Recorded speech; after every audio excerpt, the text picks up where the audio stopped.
جی اللہ کے متعلق حسن ظن اور ایمان بہت زیادہ ضروری ہے. پورے پروگرام کا مرکزی مضمون یہی ہے، ایمان، توحید اور حسن ظن ہے. بے شک ایسے ہی، اس کے اوپر آپ عمل درآمد کر لیں، آپ کے سارے پرابلمز ختم ہو جائیں گے. کمالیہ سے کال کی ہے ہمیں شرف الدین صاحب نے. السلام علیکم. آپ دوبارہ سے ہمیں کال کر سکتے ہیں شرف الدین صاحب.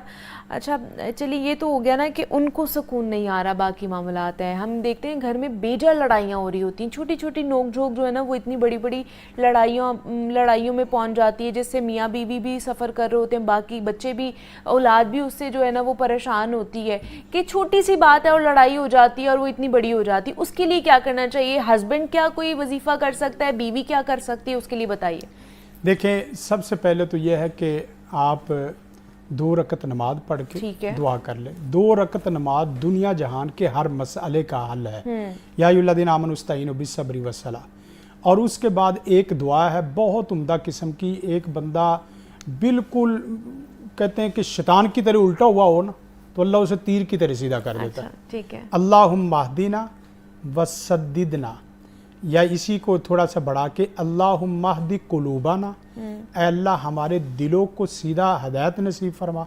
وسدد لساننا، اور ہماری زبانوں کو درست فرما. وسلل سخیمۃ صدورنا، اور ہمارے دلوں کو بالکل کینہ، بغض اور چپکلے سے، منفی سوچ سے صاف فرما. دیکھیں 3 چیزیں ہیں. آپ کی ہدایت کا مسئلہ ہے، آپ کی زبان کا مسئلہ ہے، آپ کے دل کا مسئلہ ہے. جس آدمی کے دل میں کوئی کینہ بغض آپس میں نہیں ہوگا اور زبان میں احترام ہوگا، محبت اور آنکھوں میں نور ہوگا، تو کبھی بھی بندہ لڑائی نہیں کرتا. اور ایک بہت زبردست دعا ہے، لیکن یہ پڑھنی صبح نماز کی سنتوں کے بعد. اچھا ٹھیک ہے. آپ 11 دفعہ پڑھ لیں، 21 دفعہ. ربنا حب لنا من ازواجنا وذریاتنا قرۃ اعین واجعلنا للمتقین اماما. اے اللہ، یہ بیوی، بچے اور یہ میرا پورا خاندان، ہم سب کو آپس میں ایک دوسرے کی آنکھوں کا نور اور دل کا سرور بنا دے. یہ دعا بڑی زبردست ترین ہے. آپ یہ دعائیں پڑھیں، انشاءاللہ گھروں میں سکون. صبح فجر کی سنتوں کے بعد آپ یہ پڑھ سکتے ہیں. اور مطلب ایک ہی ٹائم ایک ہی دفعہ پڑھنی ہے؟ نہیں، 21 دفعہ پڑھنی ہے. 21 دفعہ پڑھنی ہے. ٹھیک ہے. اچھا، کمالیہ سے دوبارہ سے ہمیں شرف الدین صاحب نے کال کیا. السلام علیکم. وعلیکم السلام. جی شرف الدین صاحب، کیا پوچھنا چاہیں گے؟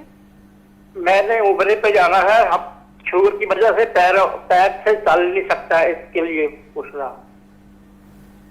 آپ نے کہاں جانا ہے؟ عمرے کے لیے. عمرے پر جانا ہے. ٹھیک ہے. عمرہ کرنے جانا ہے. ٹھیک ہے. تو وہ پاؤں میں مسئلہ آ رہا ہے، اس کے لیے پوچھنا چاہ رہے ہیں؟ وہ سے پوچھ رہا ہے اس کے لیے بھی، مطلب ناگے پر نہیں چل سکتا، ویسے چل سکتا.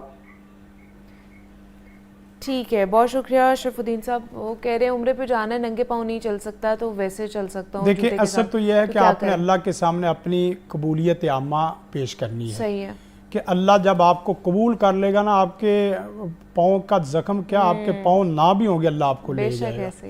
اس کے لیے ایک دعا، جو آدمی عمرہ کرنا چاہتا اور جلدی کرنا چاہتا ہے اور اس کی خواہش ہے کہ وہ اللہ کا گھر دیکھے، وہ آدمی اپنی فرد نمازوں میں، سنت اور نفل نمازوں میں، تشہد میں بالکل آخر میں جہاں دعائیں ختم ہوتی ہیں، ایک دعا پڑھ لے. وَآرِنَا مَنَاسِکَنَا وَتُبْ عَلَيْنَا إِنَّكَ أَنْتَ التَّوَّابُ الرَّحِيمُ. اے پیارے سونے رب، سب کو تو اپنا گھر دکھا رہا ہے، تو مجھے بھی دیکھنے کی سعادت نصیب فرما.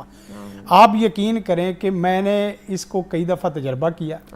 ابھی پچھلی دفعہ جو نا وہ یہ رمضان میں مشکل تھوڑی سی آ رہی تھی، لیکن جس وقت اس کو بار بار کثرت سے پڑھنا شروع کیا ہے، اللہ تعالیٰ نے ایسا عمرہ کروایا. آپ یقین کریں کہ عمرے میں پھر 5000 ہی لگتے ہیں. کیا بات ہے. مفت کا بھی عمرہ اللہ کروا دیتا ہے. وَآرِنَا مَنَاسِکَنَا وَتُبْ عَلَيْنَا إِنَّكَ أَنْتَ التَّوَّابُ الرَّحِيمُ. جو روضہ رسول پہ حاضری چاہتا ہو، جو بیت اللہ پہ حاضری چاہتا ہو، اس آدمی کے لیے بہترین دعا. اس کے پاس کوئی پیسہ ٹکا روپے نہ ہو، دعا تو ہے نا، زبان تو ہے نا، دل تو ہے نا. اللہ رحمت فرما دے. یہ جو ہے نا وہ نمازوں میں پڑھنا شروع کر دیں تو آپ کی حاضری ضرور ہوگی. ایک اور کالر ہے محمد یوسف، ان سے بات کر لیتے ہیں. السلام علیکم. وعلیکم السلام. میم، یہ قاری صاحب سے سوال پوچھنا. میں نے یہ جو خدمت خلق کا وہ بول رہے تھے نا، خدمت خلق کرنی ہے، تو اس حوالے سے یہ اکثر لوگ جو فقیر ہوتے ہیں، یہ ڈیلی بیسس کے یہ مانگنے آ جاتے ہیں، ان کو بھی دینا چاہیے کہ نہیں دینا چاہیے؟ ٹھیک ہے یوسف صاحب، بہت شکریہ آپ کا.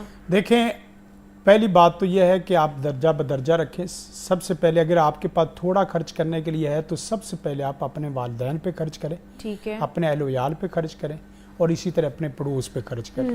اور پھر بھی کوئی مانگتا ہے چاہے جیسا کیسا بھی ہے وہ اللہ کے نام کا مانگے، آپ 5 روپے دے دیں، زیادہ نہ دیں، لیکن اس سے جھڑکے مت. وَمَّ السَّائِلَ فَلَا تَنْهَرْ. ایک حدیث آتی ہے، نبی کائنات صلی اللہ علیہ وسلم کا فرمان ہے کہ ایک سخی بڑی خلوص سے نیت کے ساتھ صدقہ لے کے نکلا، تو جس وقت اس نے رات کے اندھیرے میں اس نے دیکھا کہ میں رات کے اندھیرے میں حتیٰ کہ میں بھی اس کو نہ دیکھ سکوں تو رات کے اندھیرے میں صدقہ کروں گا، تو اس نے ایک رات صدقہ کیا تو وہ چور کو دے کے آ گئے. صبح پتہ چلا یہ چور ہے. اچھا. دوسری رات اس نے دیکھا تو وہ ایک زانیہ عورت کو دے کے آ گیا. یہ حدیث ہے صحیح. جی. تیسری رات جو نا اس نے پھر خلوص کے ساتھ نکلا تو ایک غنی امیر ترین آدمی کو صدقہ دے کے آ گیا. اب اس کی نیت خالص تھی. ہوا یہ کہ اللہ تعالیٰ نے اس کے اخلاص بڑے صدقے کی وجہ سے چور کو چوری سے روک دیا، اور جو کردار کی کمزور عورت تھی اس کو کردار میں پاکیزہ بنا دیا، اور جو غنی بخیل آدمی تھا اور متکبر تھا اس کو اللہ تعالیٰ نے عاجز سخی بنا دیا. یہ آپ کی نیت پہ ہے. لیکن ایک بات ہے کہ دو صرف اللہ کے نام کا، آپ اللہ کے نام کا جو سوال کرتا ہے جی جی اس کو دے. ہاں دوسری شکل یہ بھی ہے کہ صدقے میں ہم نے بھی پیچھے ہمارے ایک دوست ہیں، ہم نے مل کے جو نا وہ یہ کام کیا، عبدالباسط بلوچ صاحب ہیں. آپ یقین کریں کہ اغاث سحر کے نام سے 10,000 سے روزگار کا کام شروع کیا، اور 10,000 سے یہ ابھی سیلاب والی بات ہے تو 10,000 میں کسی کو ریڑھی لگا دی، اور 10,000 میں کسی کو سلائی کی مشین 15,000 میں دے دی، اور کسی کو تو اس کا ایک ایک دن میں وہ ہاتھ جو اس طرح لینے والا تھا وہ دینے والا بن گیا. وہ دینے والا بن گیا. صحیح. آپ کی نیت اچھی ہونی چاہیے اور اللہ کے نام کا، اللہ کے نام پہ دیں گے اور نیت اچھی ہوگی تو اللہ اس میں برکت بھی ضرور ڈالے گا. تو حافظ شفیق الرحمان صاحب ہمارے ساتھ موجود تھے. حافظ صاحب بہت شکریہ آپ کے وقت کا کہ آپ آئے اور گھر میں بے سکونی ناچاکی دور کرنے کے لیے، جھگڑے ختم کرنے کے لیے آج کا سیگمنٹ ہم نے کیا تھا. ہمیں اجازت دیجیے، اپنا خیال رکھیے گا. اللہ حافظ.